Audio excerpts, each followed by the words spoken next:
Buenos días, Calvary Chapel Roca de Gracia.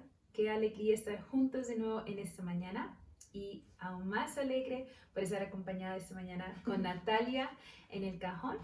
Y bueno, acompáñenos en nuestras alabanzas en esta mañana.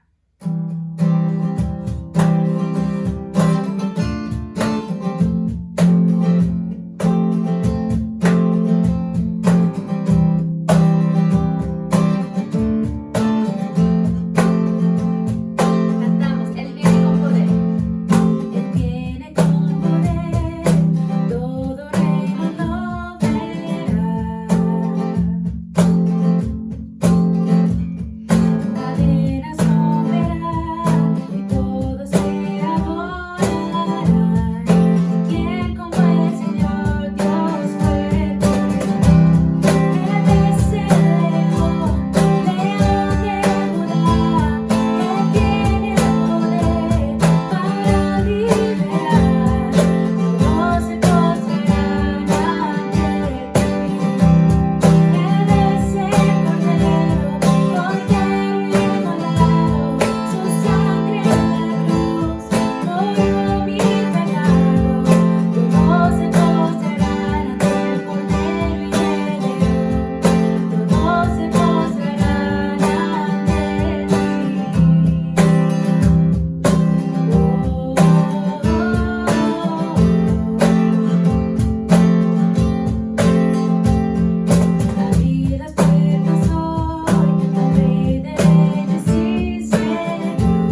gracias, Señor, porque no hay nadie como tú.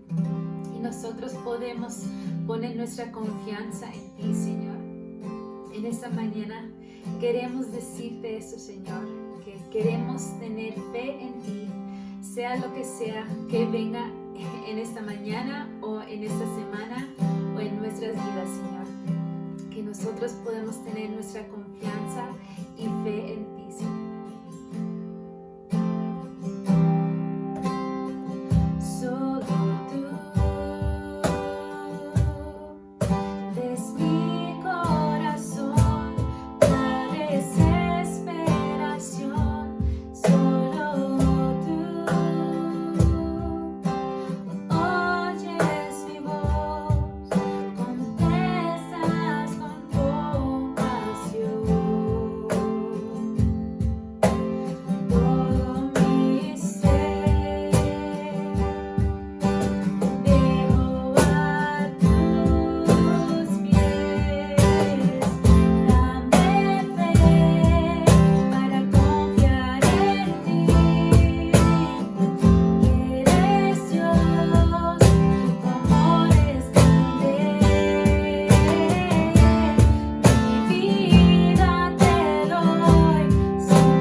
por lo que has hecho, Padre Santo, porque vemos que tu amor, Señor, tu misericordia, tu gracia, tu fidelidad son incomparables, Padre Santo. Y en esta mañana, Señor, yo te pido que nuestros oídos, que podamos hablar todo lo que tú nos has enseñado, que podamos tener un corazón dispuesto a escuchar de tu palabra en esta mañana, Señor, y que nos guíes por el resto del día, Padre Santo, y ponemos a todas las personas en este momento que están viendo esta enseñanza, Señor, que simplemente fijemos nuestros ojos, nuestra mirada en ti, Señor, y te demos la gloria y la honra por lo que eres, Señor. Gracias, Señor. En tu nombre, amén.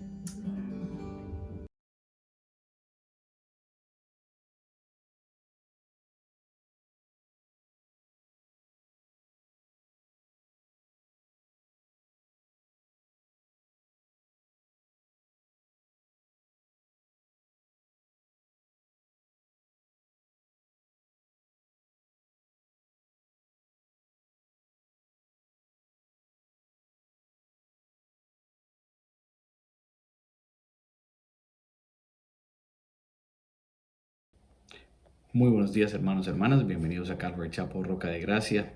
Este domingo en la mañana continuamos nuestro estudio a través del libro de Hechos. Seguimos el capítulo 2, así que les voy diciendo mientras que hablamos un poco de los anuncios de esta semana. Vayan abriendo y listando sus Biblias.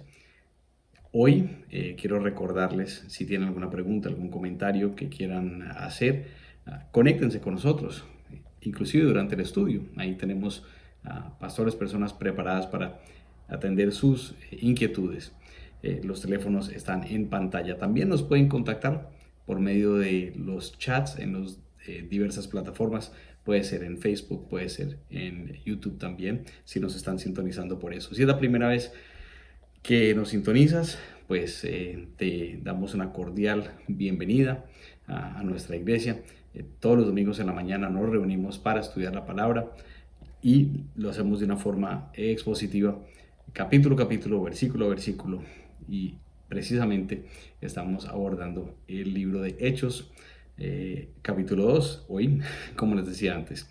Con respecto pues a eventos y demás de esta semana, también pueden conectarse a nuestras redes sociales @ccrgtunja y allí ver los anuncios de los diversos reuniones que tenemos, hombres, mujeres, jóvenes, niños, y así sucesivamente, devocionales, intercesión y demás.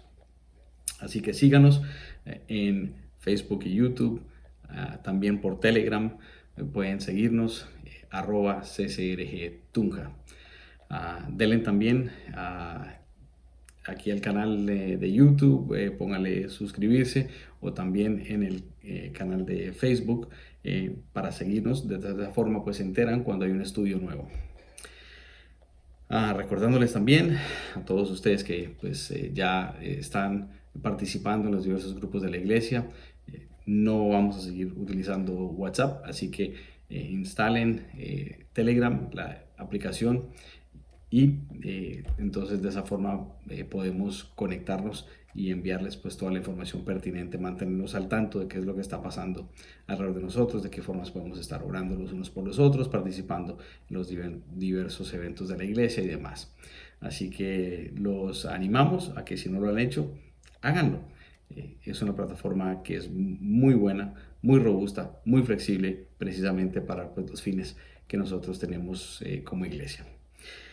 Sin más, vamos entonces a comenzar nuestro estudio esta mañana. Les había dicho, abran sus Biblias en Hechos capítulo 2. Mientras tanto, acompáñenme entonces en una oración.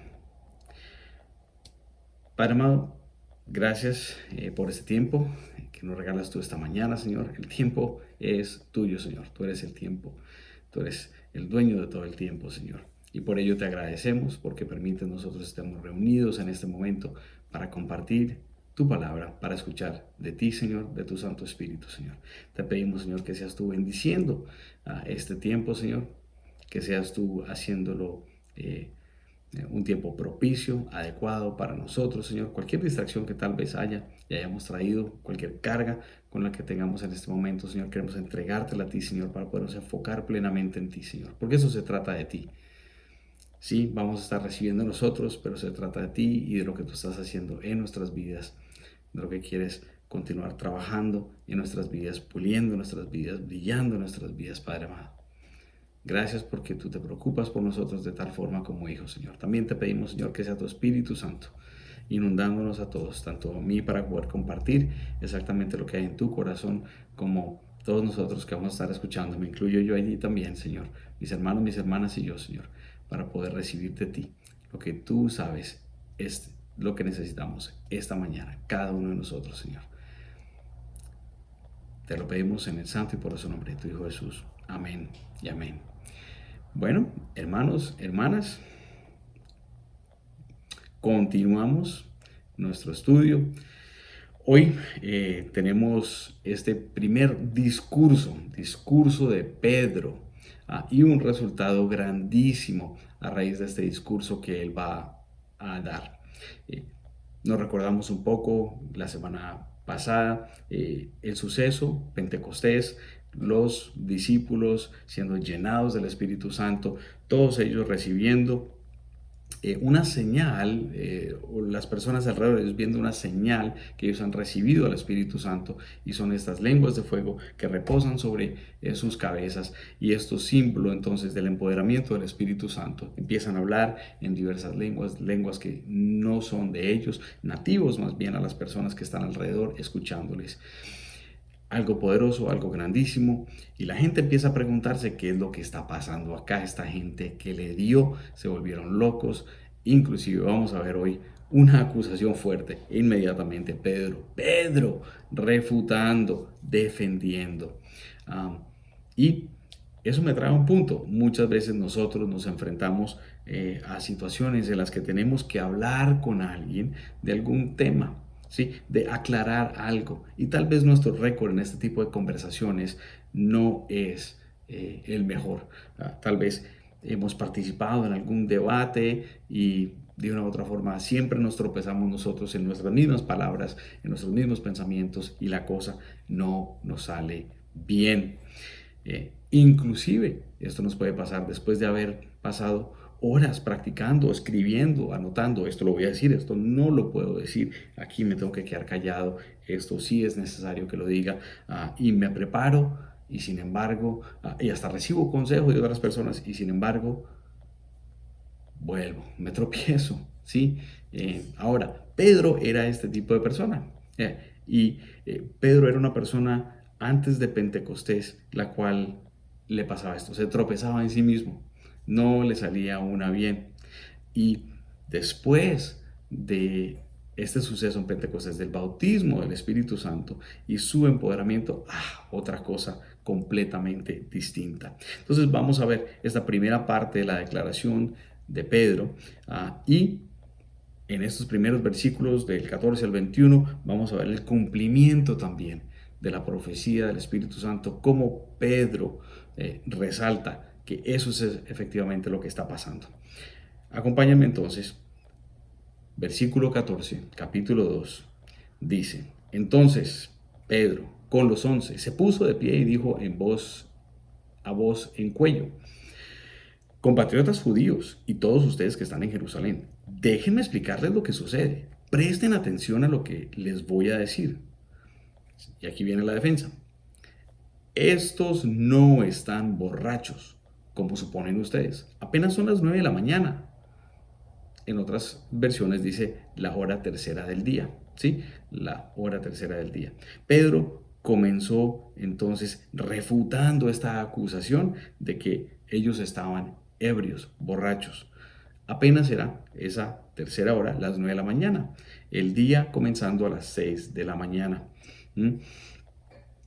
Y pues obviamente demasiado temprano, dice Pedro, para que estos hombres estuvieran, y mujeres, porque hay mujeres allá dentro de estos discípulos, dentro de estos 120, que pudieran estar ya borrachos a esa hora, como si se lo hubieran pasado en parranda toda la noche. Y miren la forma como Pedro se levanta, se alza a declarar esto. Dice, Pedro con los 11 se puso de pie y dijo a voz en cuello, ¿sí? De una forma fuerte, con autoridad, ¿sí? Pedro seguía siendo Pedro. Pedro seguía siendo Pedro, un hombre ordinario. Pero, ya era un Pedro que ya no dudaba. Él antes dudaba, ahora afirma las cosas con denuedo. Antes Pedro negaba y negó a nuestro Señor Jesucristo, ahora defiende con autoridad. Pedro ya no se valía por sí mismo, ahora descansa en el poder del Espíritu Santo, quien trae el entendimiento y la convicción a la audiencia. Nosotros, al recibir al Espíritu Santo, al recibir el poder del Espíritu Santo, también podemos experimentar esa transformación que Pedro experimentó. Y por ende, el título de nuestro estudio esta mañana, el hombre ordinario bajo el poder extraordinario. El hombre ordinario bajo el poder extraordinario. Entonces, nosotros, así como Pedro, podemos recibir esa misma transformación por medio del poder del Espíritu Santo y no tener ese espíritu de temor, ese espíritu de ¿será que sí? ¿Será que no? ¿Cómo lo hago? Todo esto. No, al revés, nos dice la palabra que Dios no nos ha dado un espíritu de cobardía, sino un espíritu de poder, de amor y de dominio propio, en 2 de Timoteo capítulo 1 versículo 7. Y esta es una de las características del hombre ordinario bajo el poder del Espíritu, bajo el poder extraordinario del Espíritu Santo. Sí, y ese es nuestro primer punto para el día de hoy, es que el poder del Espíritu es todo lo que necesitamos para defendernos. El poder del Espíritu es todo lo que necesitamos para defendernos. ¿Suena como que en serio? ¿De verdad? ¿Es tan sencillo como eso? Sí, claro que sí. Tú te puedes, como yo decía antes, preparar mucho tiempo y puedes lograr muy poco si no lo estás haciendo en el poder del Espíritu. Pero si lo estás haciendo en el poder del Espíritu, tal vez con muy poca preparación, pero con mucha confianza en el Espíritu, entonces vas a lograr mucho más. ¿Ya?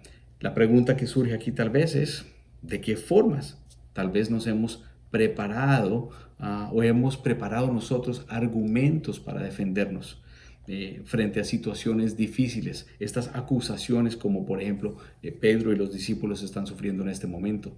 ¿De qué formas has preparado argumentos para defenderte? Sí, hay muchísimas razones para argumentar y necesarias. Hay unas que no, definitivamente, pero hay unas que sí. Y cuando las que sí tenemos que hacer, las hacemos en nuestra fuerza, pues hay unos factores que nos pueden influenciar erróneamente. Bueno, primeramente, el amor, ¿sí? Podemos estar siendo desamorosos y orgullosos al argumentar. Tal vez estamos justificándonos en medio de nuestro pecado. Estamos creando algunos argumentos para encubrir nuestra falla, nuestro error. Y si es así, pues el Espíritu Santo en ninguna de estas dos nos va a empoderar, porque fruto del Espíritu es el amor, fruto del Espíritu es la humildad, fruto del Espíritu es el dominio propio, fruto del Espíritu es la bondad, la mansedumbre. Y entonces ninguna de estas dos cosas forman. Pero más bien cuando no estamos nosotros obrando, si no es el Espíritu, pues entonces esto es lo que sí va a surgir en medio de nuestras defensas. Entonces la pregunta siguiente también válida, ¿qué pasos entonces debes tomar para descansar en el poder del Espíritu Santo, para no seguirte afanando y ver de qué forma tú es que vas a formar estos argumentos, valga la redundancia de la palabra? Pedro sabía que ahora tenía todo lo necesario, todo lo que necesitaba para presentar la defensa y la explicación. Y eso era el Espíritu Santo. Él ya lo tenía. Él lo había recibido y había sido empoderado y simplemente abrió la boca contando lo que Jesús les había enseñado a ellos también. Y veamos cuál es esta explicación.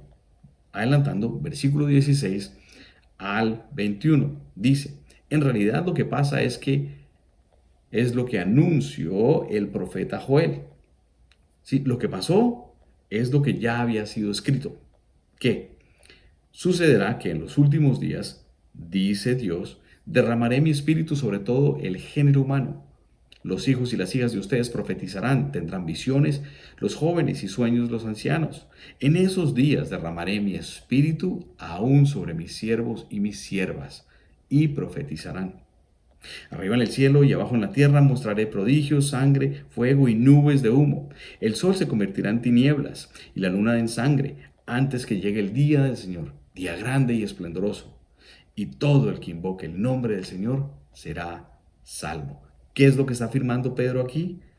Que en vez de estar ebrios, estaban experimentando lo que el profeta Joel, en el capítulo 2, había escrito. Pedro dijo, esto es lo dicho por el profeta Joel. ¿Sí? No está diciendo, bueno, es que lo que pasó es más o menos como esto. No, él está afirmando, es exactamente el cumplimiento de lo que Joel había escrito. Pentecostés, lo que sucedió en Pentecostés era el cumplimiento de la promesa, de la profecía declarada por Dios siglos antes. Las promesas en la Biblia son fieles. Todo lo que la Biblia nos dice que debe de pasar, o ya pasó, o está pasando, o va a pasar más adelante. Hay muchísimos ejemplos, solo para resaltar algunos muy conocidos, tal vez unos no tan conocidos, pero por ejemplo, Noé y el diluvio. Dios le dijo, construye esta barca porque va a llover por mucho y largo tiempo. ¿Y qué pasó? Efectivamente, y hasta la ciencia hoy en día nos dice, sí, efectivamente, hubo esta situación pasó en el mundo, este escenario se dio, hay pruebas de que se dio. Ahora, la Biblia también obviamente lo afirma que pasó de esa forma. Otro muy famoso, bueno, está estas ciudades de Sodoma y Gomorra y están viviendo de una forma muy perversa y Dios entonces va a deshacer todos esos desastres que están pasando allá y lleva unos ángeles para salvar a una familia en particular, Lot, que pues es pariente de Abraham, y entonces le dice los ángeles a Lot, corre, sal, huye, rápido, ¿sí? Y ni siquiera miren para atrás, porque si miran para atrás, mueren. Y bueno, pasa el suceso, salen ellos corriendo y la esposa de Lot mira para atrás a recordar qué era lo que estaba dejando allá, porque ya todavía está aferrado. ¿Y qué es lo que pasa? Se convierte en un pilar de sal, muerta, aniquilada en el momento, en el segundo. Se cumple la profecía, la restauración. Antes de eso, Abraham, hablando de Abraham y Sara, Dios, por allá en el capítulo 15 de Génesis, le promete a este anciano, vas a tener descendencia, vas a tener un hijo tuyo propio, ¿sí? Yo te lo voy a dar. Y pasan años, y años, y años, y años, y nada. Pero un día, finalmente, Dios en su tiempo trae esa promesa a cumplimiento. Por allá, a ver si capítulo 21 de Génesis está el recuento del nacimiento de Isaac, este hijo prometido. Lo que Dios dice se cumple, lo que la palabra dice se cumple. La destrucción del templo. Jesús en Mateo capítulo 24 dice que el templo de Jerusalén iba a ser destruido. Él sí estaba hablando de una forma figurativa con respecto también al templo, y que él lo iba a reconstruir en 3 días, refiriéndose a sí mismo. Sin embargo, hablando del templo físico de Jerusalén, donde se reunían los judíos para enseñar, para sus rituales y demás, allá mismo, ese lugar, en el año 70, después de la muerte de Cristo, es completamente destruido. Completamente destruido. Hablando de Israel, hablando del pueblo, hay una profecía que el Señor le da al profeta Amós. Y allá en el libro de Amós dice que algún día Dios va a recoger a todo su pueblo que está regado por toda la tierra, porque quedaron sin tierra, quedaron sin nación, dejaron de ser y simplemente son residentes en otros lugares, que un día los va a reunir y va a regresar a la tierra y va a restituir la nación de Israel. Y así fue, 1948, el cumplimiento de esa promesa. Y el pueblo de Israel seguirá siendo fuerte. Hoy en día es uno de los pueblos más fuertes del mundo, más poderosos del mundo, en muchos ámbitos, militar, medicina, estudio y muchas otras formas en las cuales el Señor los ha bendecido. Lo que el Señor dice se cumple. La profecía más grande, o las profecías más grandes tienen que ver con nuestro Señor Jesucristo. Y claro que sí, todas ellas o se cumplieron o se van a cumplir. La venida, la muerte, la resurrección de nuestro Señor Jesucristo cumplidas, la segunda venida de nuestro Señor Jesucristo por venir. ¿Sí? Jesucristo, nuestro Salvador, el Mesías, más de 300 profecías con respecto a Él están escritas en la palabra. Y de nuevo, todas o se cumplieron o se van a cumplir. Una de las más poderosas es el día exacto en el que Él iba a llegar triunfantemente a Jerusalén, y así lo fue, como lo dice en el libro del profeta Daniel. Y bueno, continúa Pedro entonces con esta explicación de esta magnitud del momento, con la afirmación de que Jesús es el Mesías. ¿Sí? El cumplimiento de todo esto apunta a que Jesús es quien Él dijo de sí mismo que Él era. Vamos a adelantar y ver esto en los versículos 22 al 32. Versículo 22, pueblo de Israel, escuchen esto.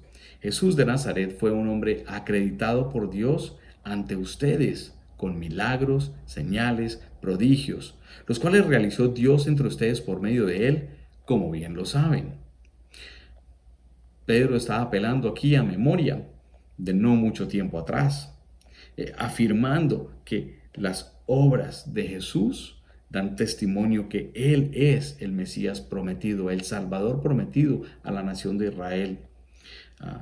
Pedro dice que las maravillas hechas por Jesús era lo que Dios había utilizado para verificar las afirmaciones del Señor de que Él era ese Mesías entre nosotros, Emmanuel, Dios con nosotros. En este caso, para los judíos en ese momento puntualmente.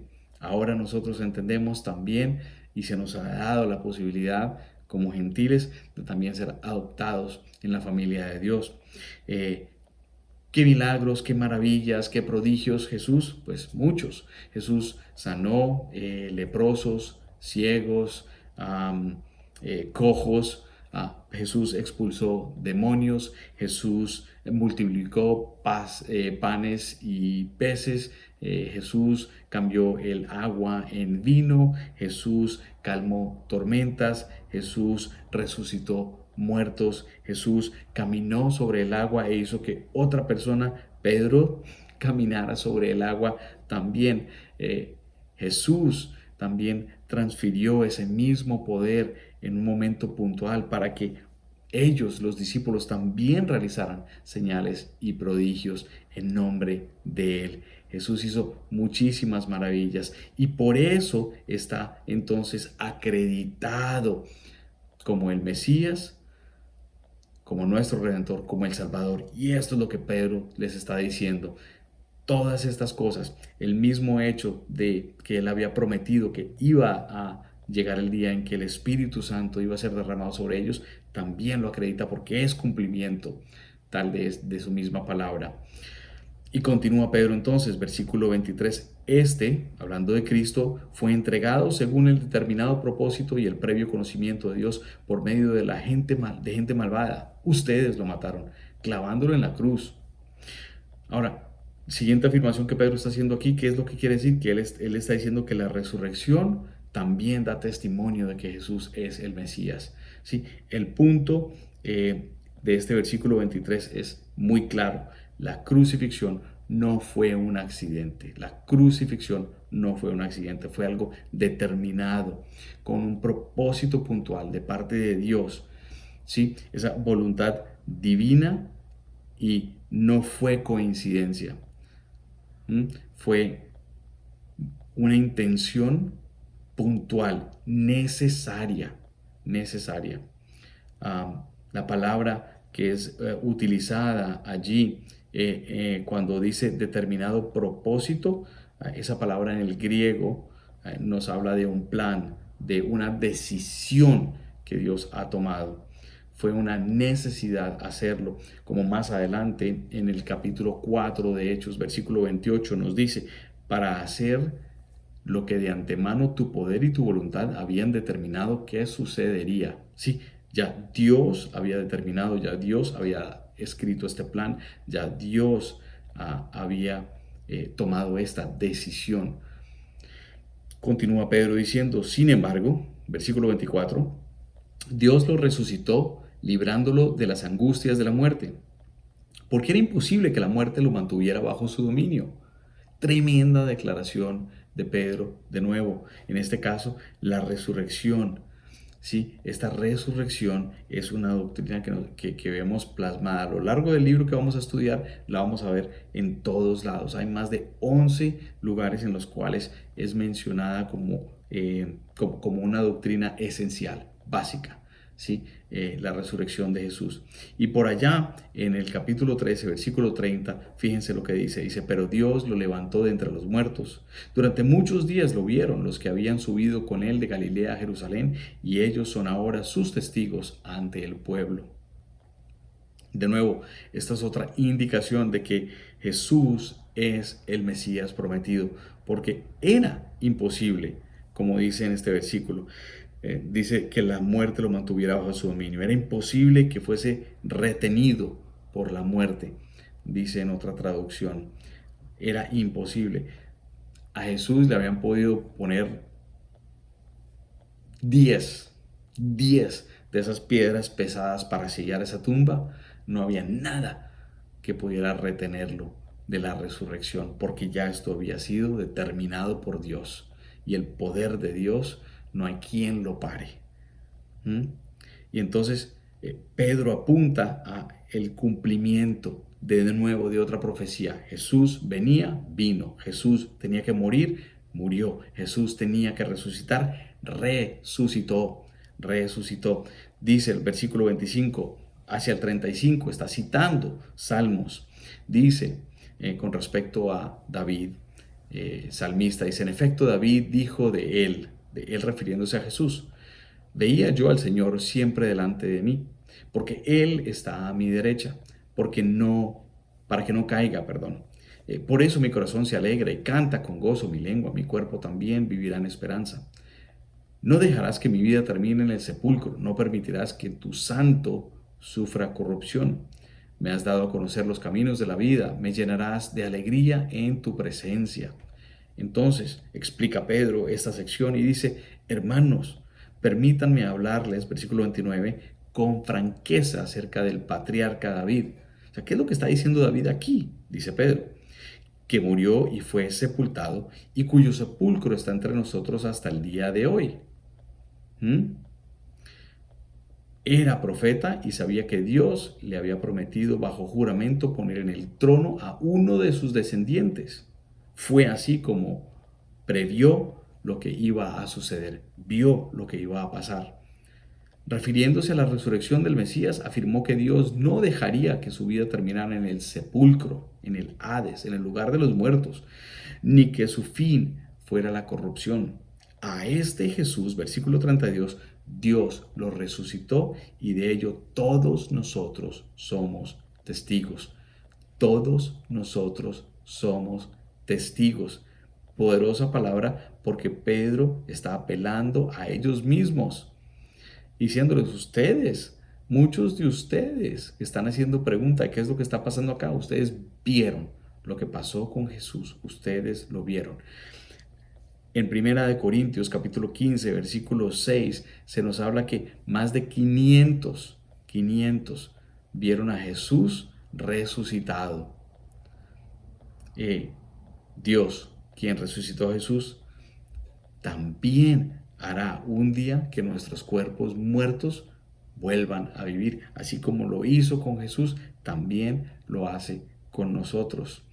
Y esto es grandísimo, grandísimo. Fíjense lo que dice Romanos capítulo 8, versículo 11. Romanos capítulo 8, versículo 11 dice: y si el espíritu de aquel que levantó a Jesús de entre los muertos vive en ustedes, el mismo que levantó a Cristo de entre los muertos también dará vida a sus cuerpos mortales. ¿Por medio de quién? De su espíritu que vive en ustedes. Y esta es otra característica del hombre ordinario bajo el poder extraordinario. Claro que sí, un hombre ordinario no puede tener vida de nuevo. No hay forma de que alguien le dé vida. Sin embargo, el poder extraordinario del Espíritu Santo sí puede cumplir este propósito. Y por eso el segundo punto para el día de hoy es que el poder del Espíritu, por el poder del Espíritu, la tumba no es el fin para el cristiano. Por el poder del Espíritu, la tumba no es el fin para el cristiano. Y esto debe ser de aliento para muchos de nosotros, para todos nosotros como cristianos. ¿Por qué? Hoy en día, tal vez muchos temores tenemos con respecto a la pandemia, a este virus y a todas las cosas que están pasando alrededor de nosotros. Y tal vez podemos ser temerosos, tener ese temor de qué es lo que va a pasar con nosotros. Pues no debemos de temer, porque tenemos una garantía que el Espíritu Santo también nos va a avivar a nosotros, como dice aquí en Romanos capítulo 8, versículo 11. Lo mismo, el mismo poder que levantó a Jesús también nos va a levantar a nosotros para que tengamos también y seamos partícipes de una vida eterna con nuestro Dios, con nuestro Redentor, con Jesús. Pregunta que te hago a ti, hermano, hermana: ¿le estás temiendo a la muerte o le has temido a la muerte? Esta es una pregunta fuerte y confrontante. No debes de temerle. La pregunta es si has temido o si estás temiéndole a la muerte. ¿Por qué? ¿Por qué?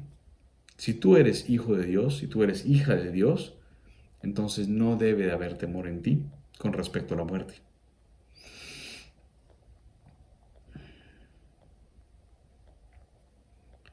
Esto que acabamos de ver aquí en este versículo es una promesa para nosotros. Y como ya veníamos diciendo desde antes, las promesas de Dios se cumplen, las profecías de Dios se cumplen. Un día también nosotros, hijos de Dios, seremos levantados. Y ahora entonces Pedro declara que Jesús, ese Mesías glorificado, derramó el Espíritu Santo. Vamos a verlo, versículos 36 al 36, diciendo: exaltado por el poder de Dios y habiendo recibido del Padre el Espíritu Santo prometido, ha derramado esto que ustedes ahora ven y oyen. Todo lo que están viendo ustedes en este momento es porque el Espíritu Santo que fue prometido ha sido derramado en ustedes, en nosotros.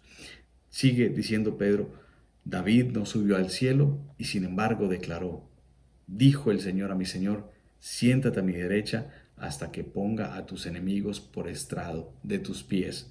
¿Qué está diciendo con respecto a David?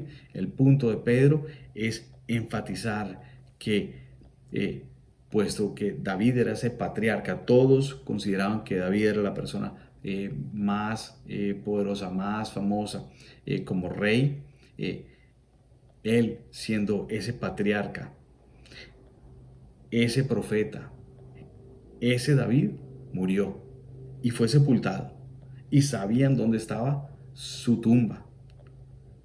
Entonces, cuando David está haciendo estas declaraciones en este salmo, no está hablando de sí mismo, está hablando de Jesús, está hablando del Mesías. ¿Por qué? Porque David no resucitó, y aquí está hablando de un avivamiento, de que no iba a quedar en ese sepulcro, pero David quedó en el sepulcro. De que no se iba a quedar en la tierra, que iba a subir al cielo. Y David se quedó en la tierra, no subió al cielo. De esta forma, estaba escribiendo acerca de Cristo, nuestro Salvador, nuestro Redentor, y de su resurrección.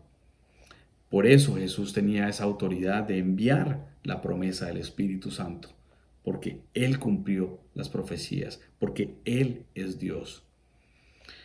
El Espíritu Santo de Dios ha sido derramado en nosotros, declara Pedro con respecto a aquellos que están alrededor de Él. Y esto apunta también a una relación para nosotros, también que el Espíritu Santo de Dios ha sido derramado en nosotros y que nosotros también podemos tener una posibilidad de esta relación íntima con el Espíritu Santo. Íntima con el Espíritu Santo. Hay tareas que solo Él puede cumplir en nuestra vida. Si le dejamos el espacio, si cedemos a Él, si le buscamos, si pedimos ser llenados de Él, empoderados por Él. Pero si yo abro la puerta de mi cuarto, voy, me tomo mi desayuno y salgo de mi casa y abro la puerta y continúo caminando alrededor de todo lo que tengo que hacer el día de hoy, pero nunca en ningún momento le digo al Señor, le invito a que participe por medio de su Espíritu Santo en mi día, en mis decisiones, en las cosas que yo tengo que hacer, pues no puedo esperar ser empoderado para buenas obras. Más bien, si yo tengo esa relación íntima con el Espíritu Santo, entonces alrededor de todo lo que estoy cumpliendo en el día, toda tarea que vaya a cumplir alrededor de mí, voy a estar apelando al Espíritu Santo. Ayúdame, empodérame, aclárame, tráeme discernimiento, tráeme entendimiento, dame sabiduría, ayúdame a lidiar con esta persona, ayúdame a saber si hago esto o hago lo otro. ¿Qué hago primero? ¿De qué forma lo hago? Todas estas cosas. Es una relación íntima la que debemos de tener con el Espíritu Santo. La pregunta entonces es, ¿estamos permitiendo y dándole el espacio al Espíritu Santo para que cumpla sus propósitos en nuestras vidas? ¿Estamos permitiéndole que haga lo que Él tiene que hacer en nuestras vidas?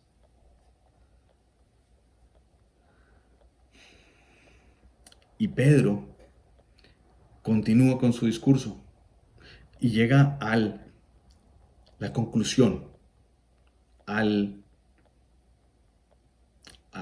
frase central de la tesis que está desarrollando. Versículo 36. Aquí está el corazón del mensaje de Pedro. Por tanto, sépanlo bien todo Israel, que a este Jesús, a quien crucificaron, Dios lo ha hecho Señor y Mesías. A Jesús Dios ha hecho Señor y Mesías. Ese es el tema central, el mensaje central de lo que Pedro quiere resaltar acá. Todo lo que venía pasando apuntaba a este hombre. Y ahora que los ojos están abiertos, que los corazones están conmovidos, ¿qué hacemos? Porque este versículo es la clave de todo. Quiero que resaltemos la importancia de esto. Hay palabras claves aquí y una de ellas es la que dice Señor. Dios ha hecho Señor. Esa palabra Señor en el griego en que fue escrito dice Kyrios. Kyrios. Y esa palabra Kyrios se refiere a Cristo como Jehová. Esta es una fuertísima afirmación de la deidad de Cristo, de que Cristo es Dios, Cristo es Dios, Jesús es Dios. Y ahora presenta esta defensa a lo que fue lo que ellos estaban viendo y por qué estaba sucediendo lo que estaba sucediendo y qué pasó. pues inevitablemente algún resultado tenía que tener esta afirmación y esta declaración de Pedro. Versículo 37 dice, escuchen, esto mismo hicieron ellos. Cuando oyeron esto, todos se sintieron profundamente conmovidos y les dijeron a Pedro y a los otros apóstoles, hermanos, ¿qué debemos hacer? Exactamente de esa forma es que lo debemos ver y leer. En los versículos 37 a 40 es que vemos entonces la aplicación de este sermón de Pedro. Y esta palabra que estamos viendo aquí como conmovidos, o en otra traducción, compungieron, dice, ¿ya? Esa palabra significa herir o punzar violentamente, o aturdir. Es como que alguien te clava un chuzo. Uy, eso puyó, eso lo sentí, eso no hay forma de decir, no, aquí no pasó nada. Es palpable, es fuerte. Fue innegable la obra de convicción del Espíritu en ese momento, en los corazones de aquellos que estaban alrededor de Pedro, escuchando esas palabras que venían con poder de parte del mismo Espíritu Santo para traer esa convicción de que cayeran en cuenta de su error de haber dicho, no, este no es el Mesías, este es simplemente un hombre cualquiera, o de haberse acogido tal vez a las mentiras o dejarse guiado por las mentiras de otros, de los fariseos, de los saduceos, de los escribas, de los maestros de la ley, para entonces no ser responsables. Y más bien ahora, wow, en serio, sí, ese era el Mesías. Y nosotros somos culpables de haberle llevado a la cruz para que Él muriera y sufriera lo que Él no tenía que sufrir. Ese fue el trabajo del Espíritu Santo, traerles esa convicción a sus corazones. Y entonces Pedro, al declarar esta conclusión, por tanto, sépanlo bien todo Israel, que a este Jesús a quienes ustedes crucificaron, Dios lo ha hecho Señor y Mesías. Es como si Pedro estuviera con un micrófono y de repente al decir eso, suelta el micrófono. No hay nada más que decir y sale. Y espera. No dice nada más en ese momento. Ahí venía el trabajo del Espíritu Santo, porque el mensaje tiene que llegar por poder del Espíritu Santo y la convicción tenía que llegar por medio del Espíritu Santo. Y esta es otra característica de un hombre ordinario como Pedro, que bajo el poder del Espíritu, bajo el poder extraordinario del Espíritu, logra mucho. Y es el tercer punto para nosotros hoy, el Espíritu Santo es el único que tiene el poder de convencimiento del pecado. El Espíritu Santo es el único que tiene el poder del convencimiento del pecado. Tú puedes hablarle a un familiar, a un amigo, a un compadre, hasta que, como dicen por ahí, estés morado. Y no vas a poder convencer, porque solo el Espíritu de Dios trae ese convencimiento de pecado. Juan, capítulo 16, versículos 8 al 11, dice, y cuando Él, refiriéndose a un versículo anterior, Jesús hablando del Consolador, el Consolador siendo el Espíritu Santo, y más adelante en el versículo 13, que se refiere a Él como el Espíritu de verdad, dice, y cuando Él venga, convencerá al mundo de su error en cuanto al pecado, a la justicia y a juicio. En cuanto al pecado, porque no creen en mí; en cuanto a la justicia, porque voy al Padre, ustedes ya no podrán verme; y en cuanto al juicio, porque el príncipe de este mundo ya ha sido juzgado. ¿De quién es el trabajo? Según nos decía Jesús, del Espíritu Santo. Y es exactamente lo que Pedro está experimentando en este momento, porque definitivamente a lo que él declara, las palabras que declara, es precisamente lo que pasa en el corazón de estos hombres alrededor. Ahora, la pregunta que nos podemos hacer nosotros aquí para aplicar esto es: ¿cuántas veces hemos perdido nosotros un argumento por no confiar en que el Espíritu Santo iba a hacer su obra y nosotros insistimos, insistimos, insistimos? Y tal vez decimos: no, pero es que yo tengo que... no, tú no tienes que. El que tiene que es el Espíritu Santo. No estoy diciendo que no tomamos nosotros la iniciativa bajo el poder del Espíritu Santo de compartir, pero ya cuando compartimos, ahora es que trabaja el Espíritu Santo. ¿Cuántas veces le has dado también la espalda al Espíritu Santo, que inevitablemente te trae convicción de algo?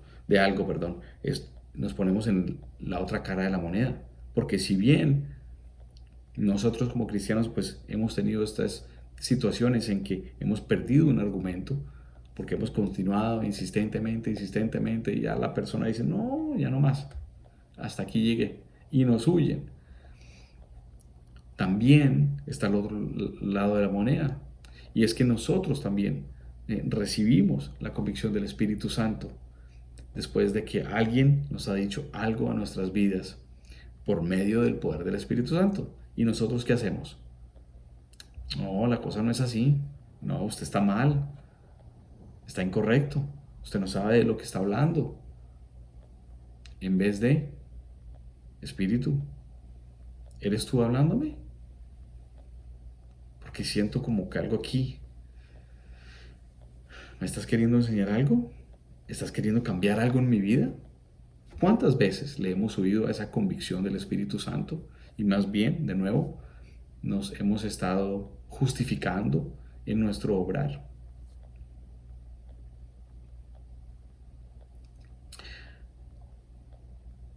Esta audiencia de Pedro hace una pregunta: hermanos, ¿qué debemos hacer?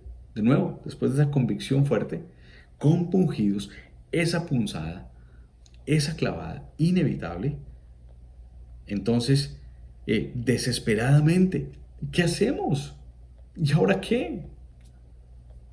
Y es lo mismo que más adelante vamos a ver en el mismo libro de Hechos, en el capítulo 16, versículo 30, cuando hay un carcelero que le hace esta pregunta a Pablo y a Silas, quienes le han compartido con él las buenas nuevas de Jesucristo, la vida de Jesucristo, la muerte de Jesucristo, la resurrección de Jesucristo y lo que ha de pasar. Y este carcelero dice allí en el versículo 16, capítulo 16, versículo 30, dice: luego los sacó y les preguntó: señores, ¿qué tengo que hacer para ser salvo? Porque ahora yo veo mi necesidad de ser salvo de mi condición, de mi pecado, de mi error. Hay una desesperación que pasa con estos hombres, hay una desesperación que pasa con este carcelero, ¿sí? Es como si se fue el último bus. ¿Y ahora cómo vamos a llegar a la casa? ¿Sí? Se fue el Mesías. ¿Y ahora cómo vamos a llegar al cielo? Estos judíos caen en cuenta, han crucificado a su Mesías. Y ahora Él ha sido exaltado. Y ahora, ¿qué les queda a ellos? ¿De qué forma? ¿Qué podían hacer? ¿Qué debían hacer? Pues la respuesta Pedro se las da. Versículo 38, regresando, y versículo 39, aquí viene la respuesta de Pedro. Después de haber esperado en el Espíritu, dice: arrepiéntense y bautícense cada uno de ustedes en el nombre de Jesucristo para perdón de sus pecados, les contestó Pedro, y recibirán el don del Espíritu Santo. En efecto, la promesa es para ustedes, para sus hijos y para todos los extranjeros, es decir, para todos aquellos a quienes el Señor nuestro Dios quiera llamar. La respuesta de Pedro fue directo, al grano. No hay ambigüedad aquí, no hay forma de confundirnos, no hay otra forma. Arrepiéntanse. Arrepiéntanse. Juan capítulo 14, versículo 6. Jesús es el camino, la verdad y la vida. Nadie llega al Padre sino por mí. dice Jesús. No hay ninguna otra forma. Hechos capítulo 4, versículo 12. En ningún otro hay salvación, porque no hay bajo el cielo otro nombre dado a los hombres mediante el cual podamos ser salvos. No hay otra forma. Arrepiéntanse, arrepiéntanse. Jesús era el Mesías. Arrepiéntanse, acéptenlo. Primero entonces Pedro exige ese arrepentimiento. Significa, hay que cambiar de pensar, hay que cambiar de parecer, hay que dar un 180 a la dirección de nuestras vidas. Y claro, cuando nosotros tenemos una nueva forma de pensar, cuando nosotros cambiamos de perspectiva, cuando le damos un 180 a nuestra vida, pues hay un cambio de conducta. Pero eso es solo el resultado. Pero el énfasis que Pedro está diciendo aquí al decir arrepiéntanse está en el cambio de perspectiva, de forma de pensar de nosotros, de ellos. Todo comienza con la renovación de la mente. Los judíos habían rechazado a Jesús, ahora tenían que confiar en Él. Antes no lo contaban como el Salvador, ahora tienen que darse cuenta que sí lo es. Lo segundo que Pedro les dice, después de que les dice arrepiéntanse, es bautícense, cada uno de vosotros en el nombre de Jesucristo. Después del arrepentíos, entonces viene la demostración pública, y esto es el bautismo, la demostración pública, la declaración pública de la profesión de fe en Cristo Jesús. Después de que ellos digan, sí, listo, tienes razón, estábamos mal, ahora se bautizan como un símbolo identificándose con esa profesión de fe de que Jesús es el Mesías. Y después de esto viene un empoderamiento, dice aquí, del Espíritu Santo.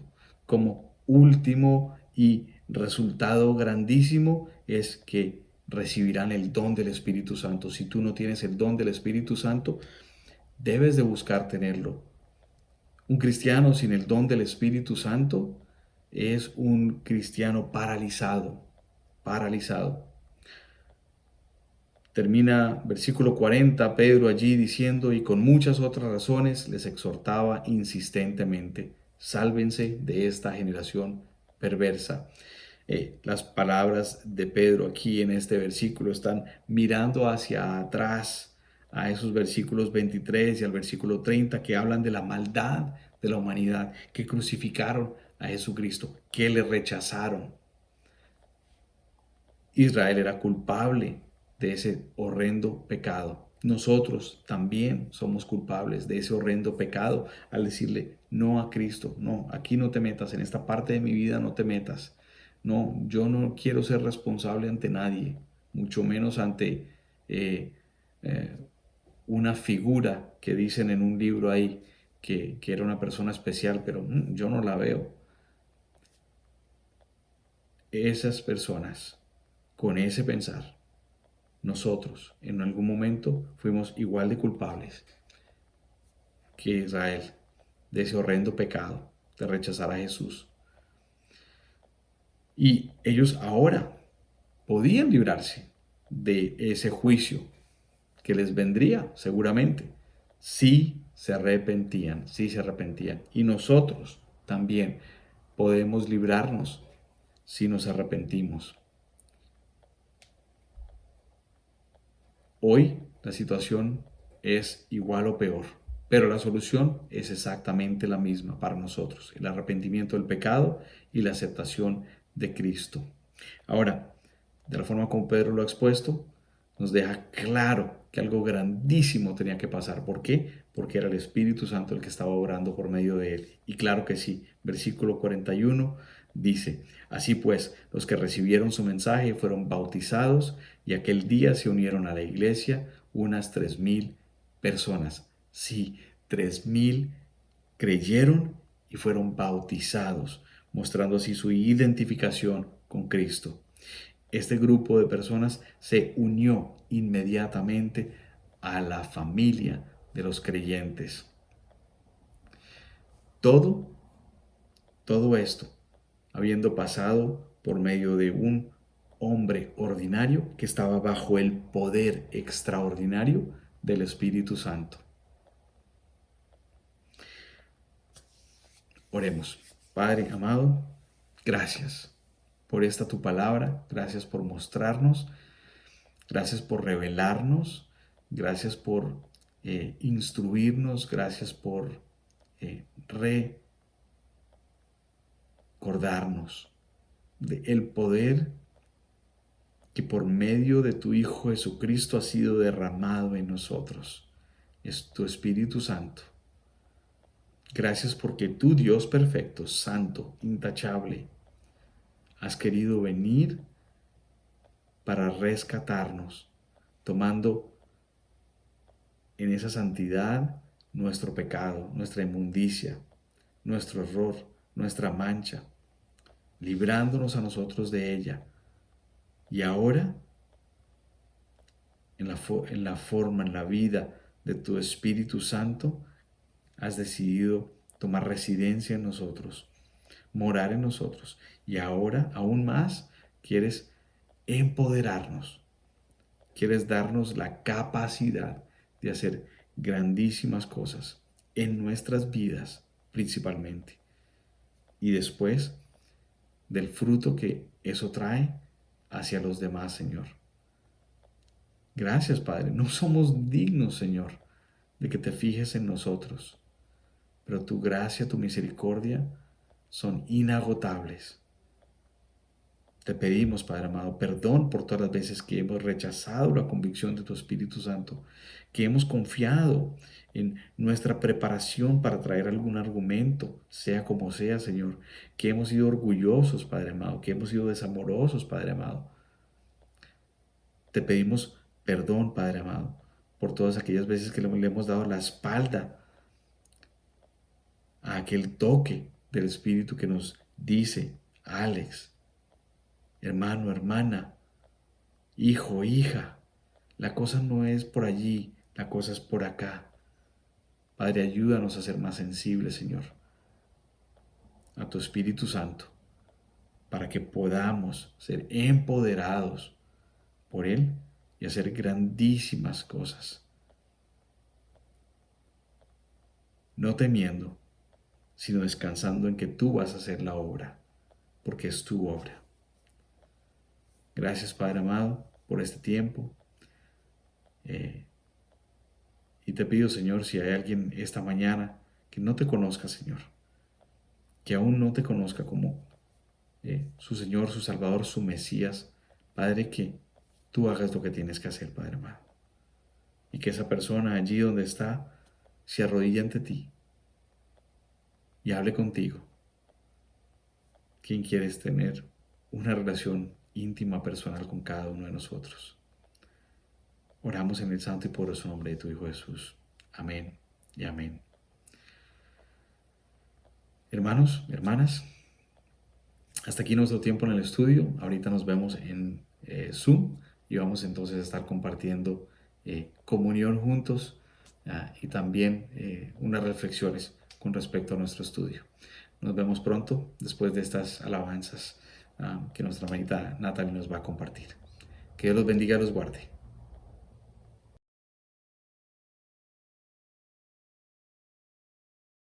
Acompáñenos en nuestra última canción de esta mañana.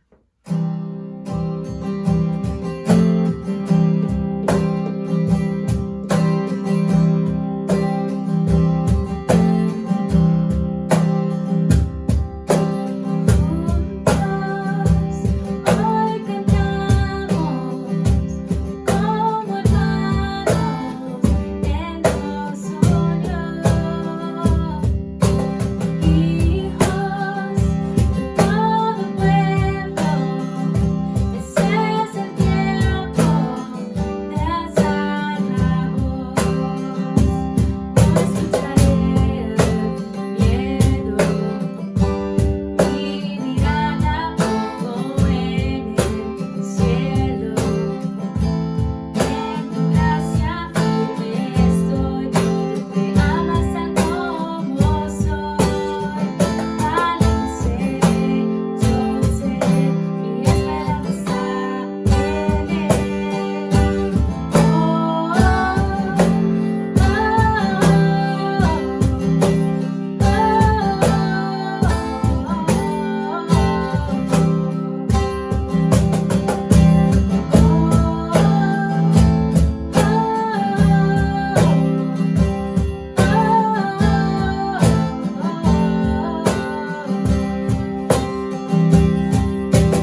nuestra esperanza en el Señor Jesucristo en esta semana.